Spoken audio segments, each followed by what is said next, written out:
મહાદેવર જય શ્રી કૃષ્ણ। આપણે આજે વાત કરશું શું આપણા ઘરની અંદર કોઈ એવી નજર છે તો એના સંકેતો ક્યાં હોઈ શકે? તો કે સૌથી પહેલા ઘરની અંદર અશાંતિ ભર્યું વાતાવરણ રહે, ત્યાર પછી તો કે દરેક પરિવારના સભ્યોને કંઈક તકલીફ આરોગ્ય વિશે રહે તો અને મનમેળ છે ઓછો રહે તો સમજવું કે ઘરની અંદર કોઈની નજર લાગી હશે। તો એના ઉપાય ક્યાં હોઈ શકે?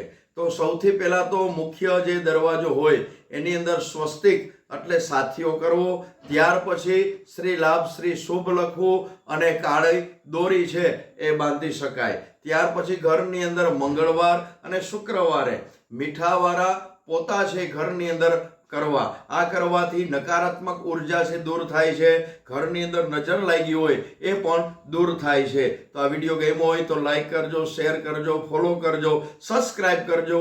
મહાદેવર જય શ્રી કૃષ્ણ।